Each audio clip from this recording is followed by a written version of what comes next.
主儿，有哭声。谁呀？谁在那儿哭？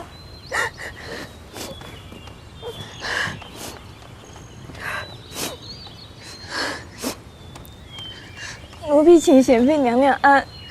这是怎么了？眼睛哭得跟个桃似的。奴婢就是想家了。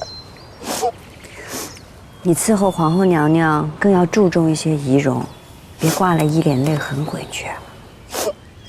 皇后娘娘疼我们，不会责备奴才的。谁不知道皇后娘娘疼你呀？你可要大喜了。我呀，当然是没有皇后娘娘亲自婚配这般好福气啦。先恭喜姐姐啦。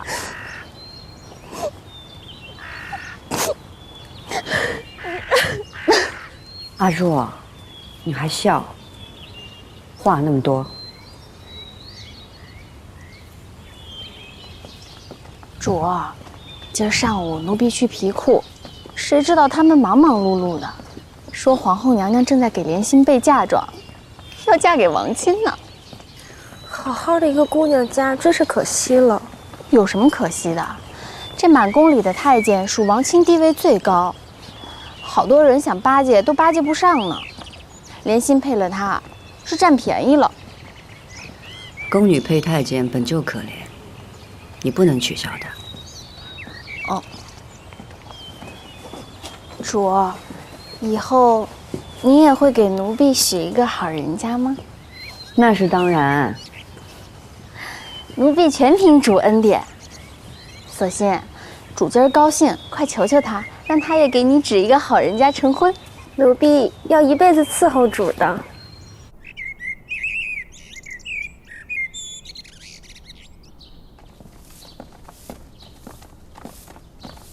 贵妃安。听说昨儿永和宫里的太医跑进跑出的，皇上也去了。你离那儿近，知道何事吗？贵妃一向消息灵通，我还想问您呢。本宫还以为贤妃那儿春色常驻，一日也不落下，皇上自会告诉你。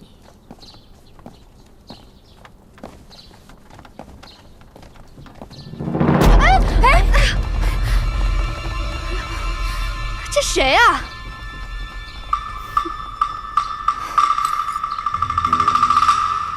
皇上欣赏的，就这么碎了？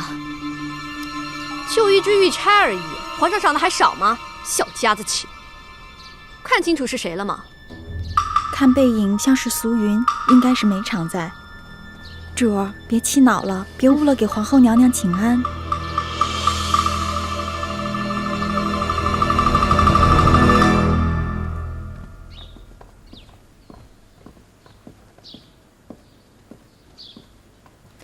臣妾请皇后娘娘安。起来坐下吧。谢皇后娘娘。今儿怎么来晚了呀？回皇后娘娘的话，方才从长街过来，主儿不知被谁的撵轿冲撞了，人差点扭了，连皇上赏的碧玉钗也跌碎了。臣妾当时实在不敢计较，怕误了给皇后娘娘请安，可还是晚了，请娘娘见谅。你无大碍就好。那没看清是谁撞的吗？奴婢看着仿佛是没常在。啊，方才是冒失了，差点撞到贵妃。你现在知道撞着本宫了，方才怎么逃得像一阵风似的？本该停下来给贵妃致歉，只是有桩要紧事，不得不先来回禀皇后娘娘，所以对不住了。至于跌了皇上赏的碧玉钗，您到嫔妾宫里随便挑选，陪您几只都不要紧。你是在跟本宫说笑吗？昨儿夜里永和宫就闹了一宿，今日又如此无礼，你别以为皇上宠着你，就忘了自己的身份。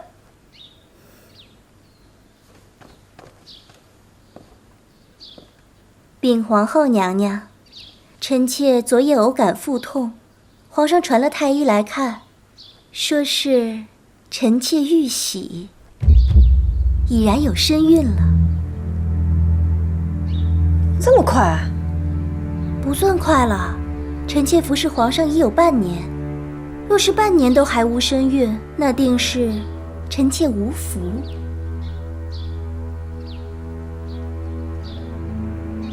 梅常在，你快坐吧。谢皇后娘娘。这可是大喜事儿。只是，若是遇喜，怎么会腹痛啊？太医说，臣妾遇喜才月余，臣妾体质寒凉，胎儿体热，有所冲撞，才会腹痛。其实也无妨。臣妾也是因为着急将这件事回禀皇后娘娘，所以冲撞了贵妃，也不敢停留。还请贵妃娘娘恕罪。得了，才有了身孕，仔细些便好。万一磕了碰了，小心丢了这份福气。好容易得来的福气，怎么会就这么丢了呢？有贵妃庇佑，嫔妾和孩子的福气还长着呢。梅常在，你这是头胎，要格外小心。本宫会多拨些人过去伺候你，缺什么要什么，尽管来说。这10月怀胎辛苦着呢，不过这辛苦也是福气。是。嫔妾看贤妃娘娘抚养大阿哥，费心尽力，这不是亲生的都尚且如此，若是亲生的，该何等艰辛啊！还是贵妃福气好啊，这没生养的人总是看上去年轻些。好了，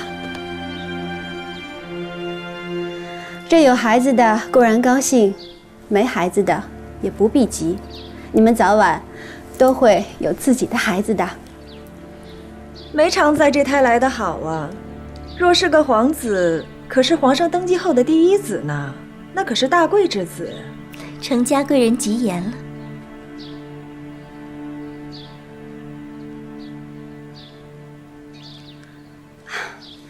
本宫这儿也有桩喜事要告诉大家。莲心，奴婢在。这满宫里的丫头，本宫最疼的就是莲心。皇上说了，要把莲心许给养心殿的副总管太监王钦，婚期就在中秋后。皇后娘娘，奴婢不想成婚。本宫知道你忠心，所以才盼你嫁得好。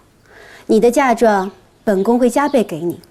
皇后娘娘，莲心，王钦中意你许久，这门亲事是求也求不来的好姻缘，你可不能辜负了皇上对你的疼惜。娘娘，皇后娘娘慈爱，莲心高兴的话都说不出来了。奴婢先带她下去了。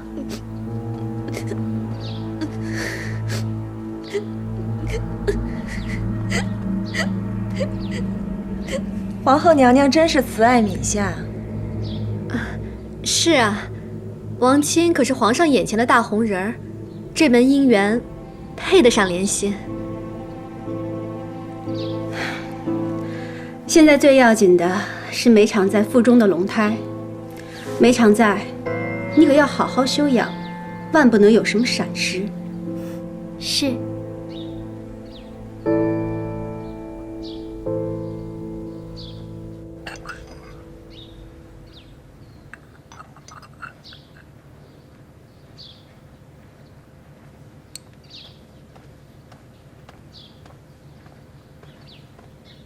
娘娘，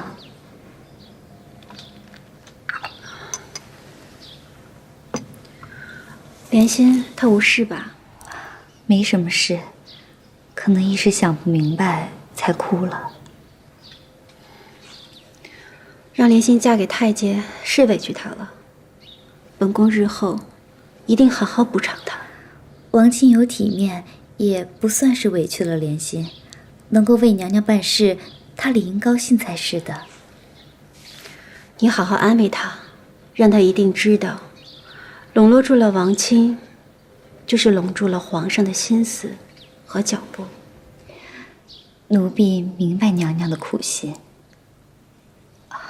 可是，娘娘真的不担心梅长在的身孕吗？这若是个皇子，可是个贵子啊！这孩子啊，若是他生的还好些，生母低贱，这贵子还能贵到哪儿去？梅长在玉玺怀上了皇帝登基后的头一胎，皇帝必定欢喜。要是个阿哥，那便更好。在宫里，玉玺有孕不算大喜，生下女儿也不算大喜，平安得个皇子才算真有福。这位皇子定会跟太后您亲近。都说母凭子贵，有了这个贵子，梅长在定会封个主位的。梅长在有意南下。不过还没有过先帝的周年，有了喜事也不必太张扬。夫家，哀家有一尊送子观音像，您送去永和宫，叮嘱梅长在一定要好好安排。江南水患让皇上忧心，好几日都不来后宫了。朕得日啊，就瞧了梅长在。都说帝王登基之后，第一个皇子是贵子，朕高兴。来，如意啊，陪朕一起喝一杯。臣妾敬皇上一杯。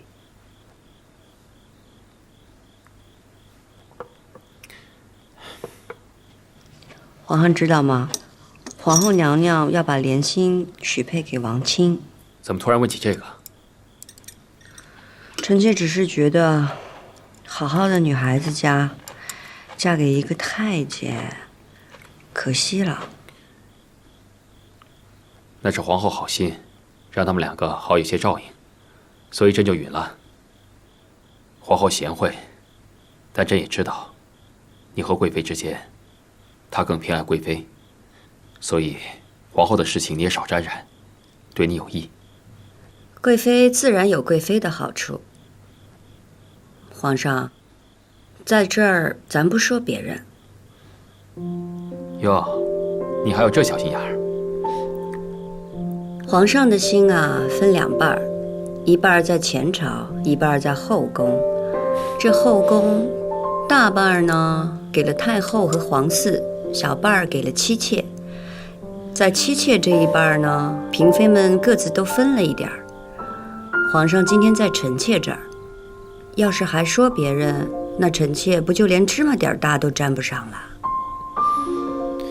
朕知道你受委屈了，朕还年轻，朝中那些大臣呢，都是曾经跟着先帝的老臣，他们呢，在朝中个个都有权势，朕得一一治理他们，以免他们说闲话。所以呢，这一阵子后宫朕比较少来，为了孝心和嫡正，朕必须要多去看看太后，还有皇后。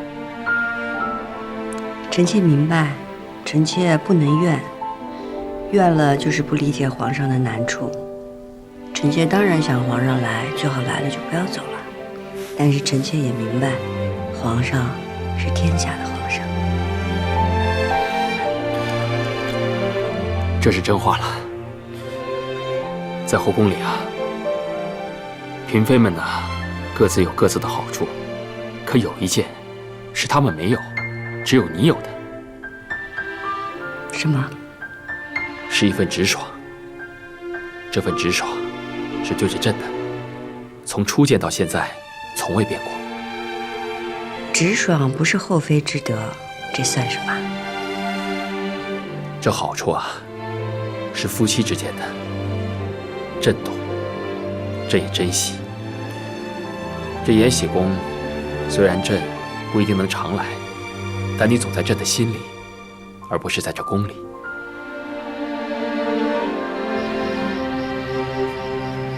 快点儿，姐姐，等等，你才从小厨房出来，一身的油腻子味儿，也配到皇上跟前伺候？你们跟我走。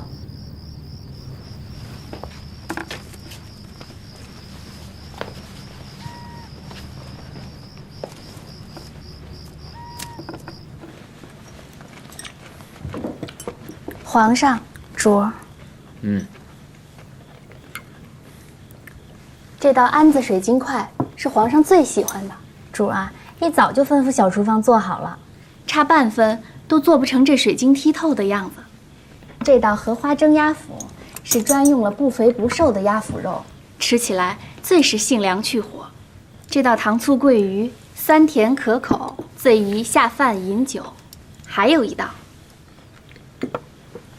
碧糯佳藕，口味清甜，也象征着皇上和主啊佳藕天成，蜜里调油。这菜的心思啊，都是你主的，可是啊，他嘴上从来不肯说。是奴婢多嘴了，我们主儿是个实心人儿，惦记着皇上的心存在那儿，说不出来。要是奴婢也不说的话，只怕我们主的痴心更是没人知道了。你也算是会说话之人了，没想到你底下的丫头，一个赛一个机灵。朕记得阿若跟了你好几年了。阿若是臣妾的陪嫁，仗着伺候臣妾多年，这话就不好好的在舌头底下蹲着了。没事儿，平常说话热热闹闹的，开心一点，朕也挺喜欢的。既然皇上抬举你，你就留下来布菜伺候吧。是。这原本啊，朕不想说前朝的事情，可看到这藕啊，朕的心里又开心了。这江南连年水灾，百姓颠沛流离，一直是朝廷的心头大患。先帝年年想治水，也拨了银两去铸造堤坝，可这堤坝软得像豆腐一样，怎么也挡不住洪水。江南风光虽好，也挡不住夏天的大水。但今年呢，淮阴知县管修堤坝，建得好，防住了洪水，百姓安乐，是把朝廷派下去的银子都用上了。淮阴啊，年年都有水灾。这个知县既能管事，又能治水，朕呢，该好好嘉奖他。能替皇上分忧，当然得好好嘉奖。这个知县叫什么？索抽棱贵夺，镶红旗出身。朕想着他要是能实实在在的治水，也是个有用的人才，朕可以封他为知府。奴婢谢皇上隆恩。贵夺是阿若的阿玛。啊，这么巧啊！朕夸了半天，原来女儿在这儿啊。好，先起来。谢皇上。阿若，你阿玛在外头替朕尽心，你呢，在后宫好好伺候着，自己啊也能熬出个眉目来的。那皇上的意思是会替阿若许一个好人家？那臣妾替阿若谢过皇上。阿若有没有这个造化，还得看他自己。奴婢一定尽心伺候。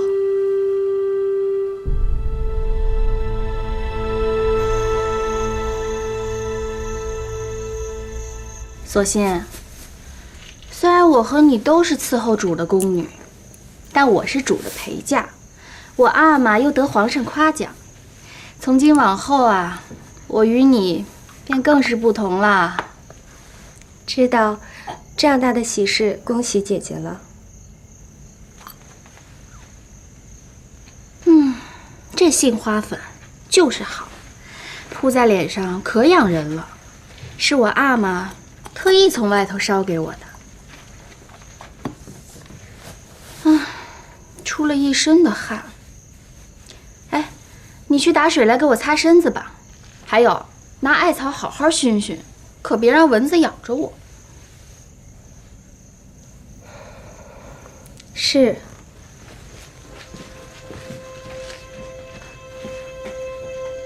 贱坯子，活该伺候人。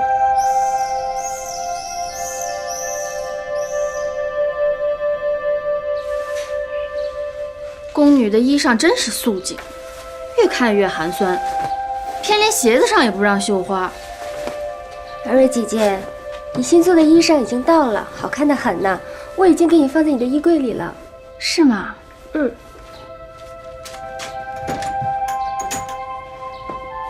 小心，好看吗？好看，很衬姐姐的肤色呢。是吗？那我就将就穿这件吧。那姐姐抓紧穿戴，我去服侍主起身了。去吧。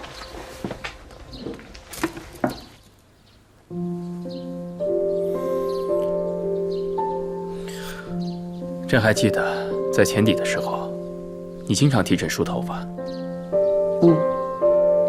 你这碧发的是什么水啊？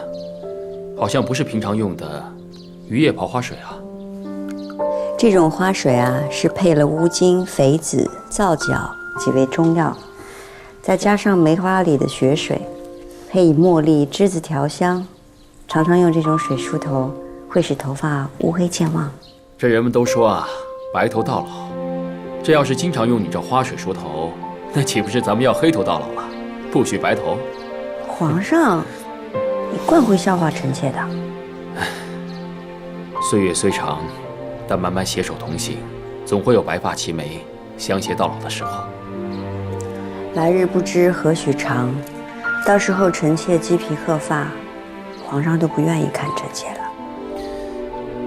等到你鸡皮鹤发，朕也鸡皮鹤发了，这才叫做真正的相看两不厌呢。只要皇上愿意，臣妾愿意陪皇上一直走下去，多久多远都一直走下去。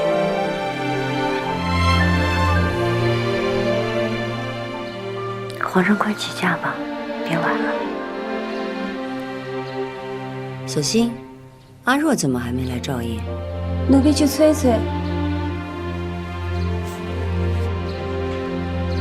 阿若姐姐，阿若姐姐，主叫你呢。就好了，催什么？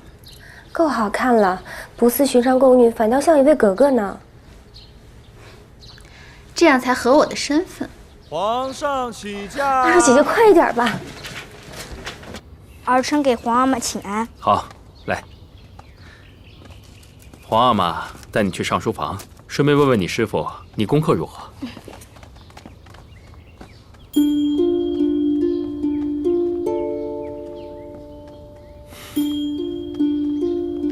梅常在有喜了，朕打算封他为贵人。不过，朕更盼着你，男孩女孩朕都喜欢。臣妾恭送皇上。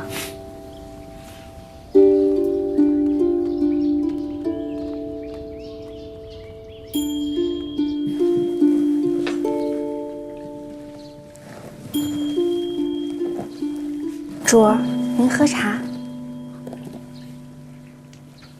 主儿，您这么看着奴婢，是怎么了？看你穿粉点翠的，哪像个宫女？奴婢是为主高兴，所以打扮得鲜亮些。你是为我高兴，还是你知道你阿玛立宫为自己高兴？你是延禧宫最有身份的宫女，彰显身份也不靠仪式。再说皇后娘娘不喜奢华，尤其宫女打扮出阁必定守法。除了正月和万寿节，宫女不许穿满袖的衣裳。你这一身要是让旁人看见了，必要挨竹板子。啊？打竹板子，那是要把裤子脱下来的，让人看见奴婢，臊也得臊死。知道厉害还如此放肆。主儿，奴婢只是高兴，没想那么多。主儿，奴婢知道错了。脱了去吧，除了年节不许再穿。是，奴婢这就去换。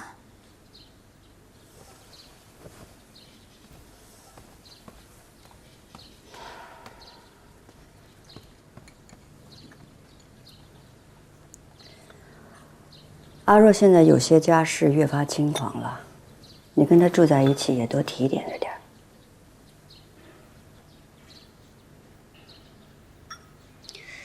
也是啦，她这个性子，我的话都未必全听，何况你的。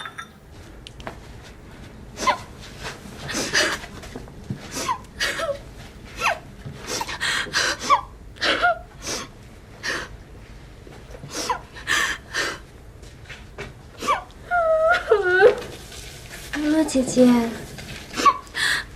索性，你说实话，我刚才穿那件衣服是不是很好看？好看是好看，只是主觉得我太好看，怕我抢了他的风头。刚才皇上多看了我2眼，没想到主就嫌我碍眼了。姐姐误会主了，主也是谨慎，万一被别人抓到了把柄，难为姐姐可怎么办呢？姐姐别哭了，快把衣服换上吧。穿就穿。索性，姐姐赶紧把衣服穿上，然后赶紧去服侍主吧，我先走了。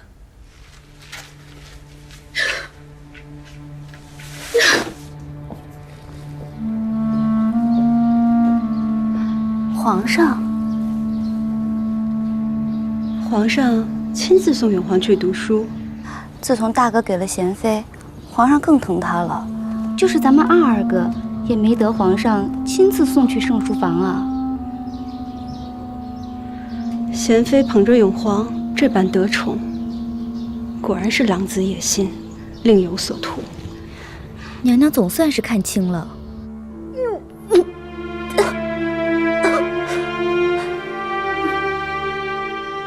贵人，太医想安稳，只是头3个月害喜的厉害，微臣这就回太医院给您配药。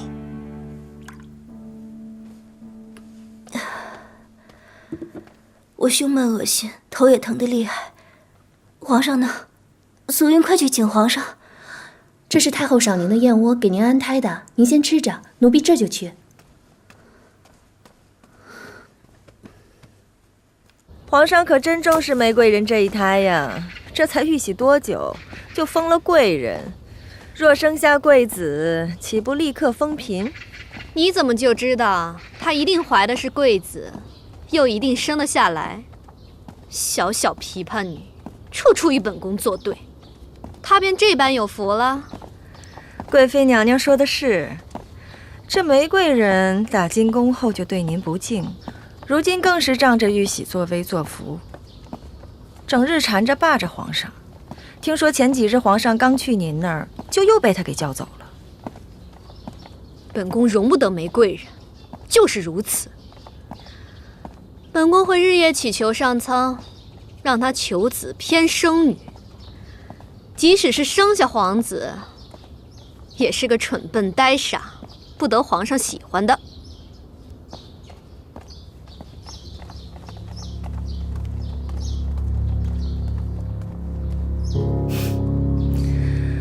哎呀，若玉玺的是我，皇上定会厚赏咱们母族。是我没福气，赶不及在皇上登基后头一个玉玺。您听听刚才贵妃那口气，若第一个玉玺的是您，那得多少双眼睛盯着您呢？防不胜防。说的也是，来得早不如来得巧。你去御膳房看看，有些什么点心拿下来。待会儿我请了纯嫔来说话。是。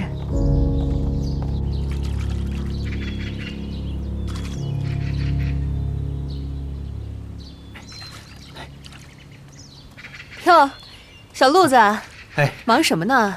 嗨，最近怎么没见你兄弟小福子？这不大阿哥住进了延禧宫，这小福子差事多了去了，没空来啊。那你这是？好，玫瑰人玉玺，这饮食都是独一份的，可惜玫瑰人才玉玺3个月，吃不下多少。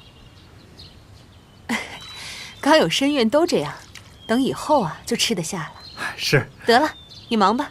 行，我先去给主拿点点心。哎。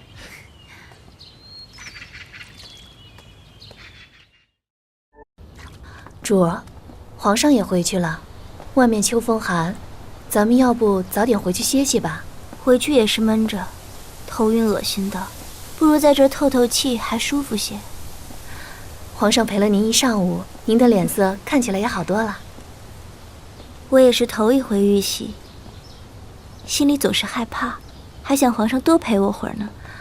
上回皇上在贤妃那儿，这回是在贵妃那儿，为着您身体不适，皇上丢下他们就过来了。难不成他们还敢拦着皇上不许来？一群肚子里没货的东西。他们自然不敢。可主还是听奴婢一句劝，主子说您怀着龙胎，不宜过分引人注目，引来怨毒，要扬眉吐气，生下了龙胎，有的是机会。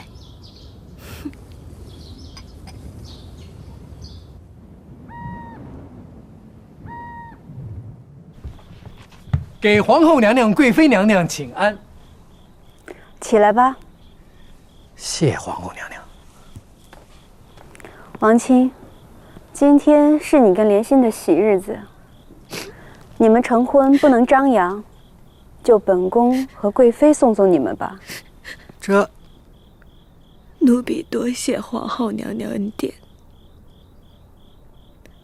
多谢贵妃娘娘恩典。莲心，皇后娘娘恩德续下，在下人们住的午房那儿挑了一间最宽敞的，给你们夫妇住着。谢皇后娘娘恩典，谢贵妃娘娘。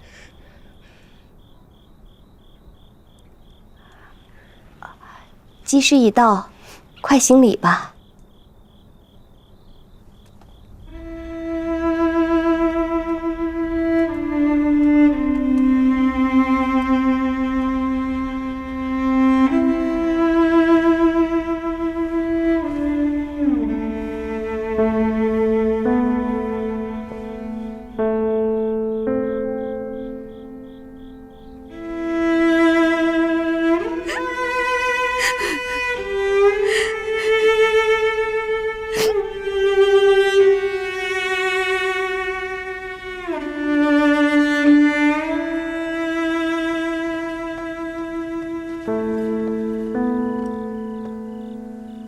主儿，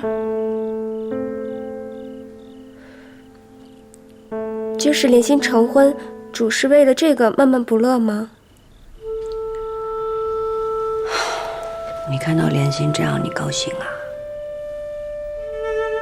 我也很难过，可是那是皇后娘娘。主别想那么多了，赶紧把这银耳喝了吧。皇上叮嘱过的，早起用燕窝，睡前喝银耳。什么声音？那声音好像是从太监的午房那儿传来的，听着像莲心的声音。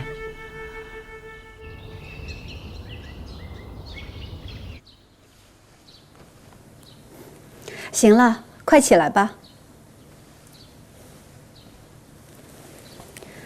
你昨儿刚成亲，怎么今天就回来当差了？奴婢习惯了在皇后娘娘身边伺候，一日都不想离开。这镯子是王亲给你的。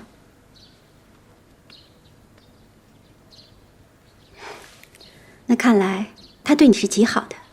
托皇后娘娘洪福，一切都好。那就好，也不枉了本宫一番心意。苏烈，把东西拿上来。是。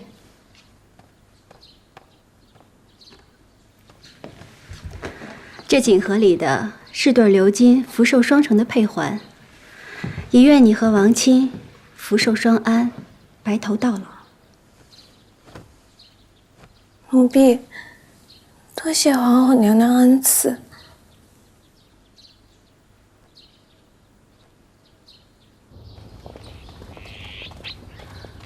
皇后娘娘慈心，待奴才们可真是好。可惜呀，王亲是个太监。太监怕什么？王亲好歹是皇上身边的大太监，人也在宫里。莲心若是嫁到外头，万一出点什么好歹，那是贫贱夫妻百事哀，还不如守着宫里的荣华呢。各位姐姐，昨晚上难道没听见什么声音吗？玫瑰人也听见了。恍惚听到午房那儿传来2声女人的叫喊。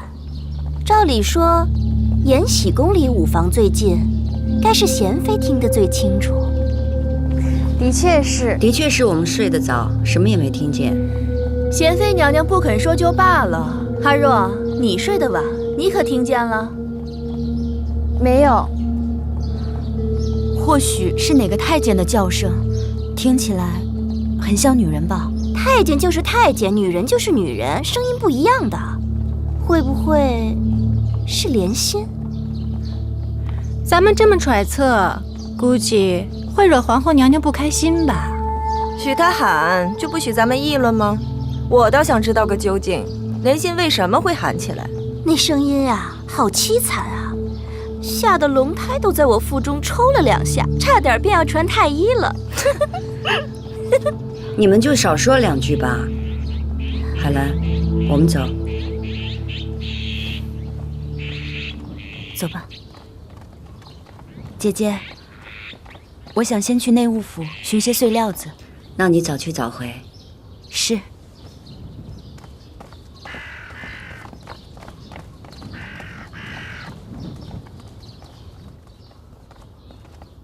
当面给莲心道喜，背地里却看人家笑话。贤妃娘娘，请留步。贤妃娘娘，您的绢子落在长春宫了，皇后娘娘叫奴婢给您送过来。多谢了。眼看就要下雨了，你也回去吧，免得沾着雨也不好。是。如今莲心姐姐可与我们不同啦，淋了雨也是有人心疼的。都说太监会疼人，瞧瞧这镯子多富贵呀！的确是王公公疼姐姐。再说了，姐姐嫁给王公公也省了生儿育女这桩苦楚，这是旁人求也求不来的福气呀。咱们回宫吧。这福气这么好，那我就祝你也嫁一个公公，白头到老，死生不离。我哪里能和姐姐比呀？只能看着姐姐和王公公无儿无女，亲亲近近的相伴到老了。阿若，你要再放肆，本宫就要好好的罚你了。什么便要狠狠的罚？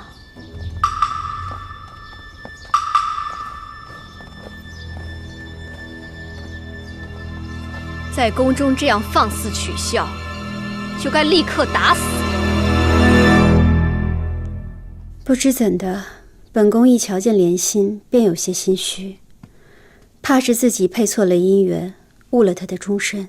奴婢明白，所以打发她去给贤妃送绢子去了，少让她在您跟前。你去告诉本宫家母，让她好生照看着莲心在宫外的弟弟妹妹，让莲心安心。本宫瞧着她脸色也不好。听说配婚前阿若嘴坏，总是奚落莲心。这个阿若牙尖嘴利，甚是讨嫌。奴婢听贵妃说，阿若的阿玛贵夺现在跟着高大人治水，很有才能，如今甚得圣心。有了这个阿若在，只怕贤妃又多了助力。贤妃如今抚养着大阿哥，又在皇上身边多了一个助力，真是让人不安。贵妃娘娘，奴婢是无心的，无心也能说出这般刻薄的话来，可见私底下嘴有多坏。阿若放肆，言语有失，是我管教不严，还请贵妃恕罪。莲心，你回去好好伺候着皇后娘娘，本宫自会为你做主。奴婢多谢贵妃娘娘。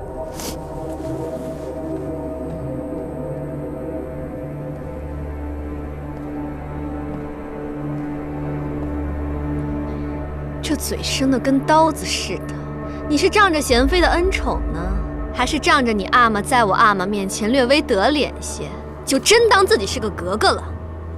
奴婢不敢。皇上常说，中司门寓意大清子孙昌盛，乃宫中延绵子嗣神圣之地。你竟敢在中司门下说出无儿无女这样大逆不道的话，是真不想要命了。何况莲心的婚事是皇后娘娘亲赐的，就凭你也敢出言嘲讽？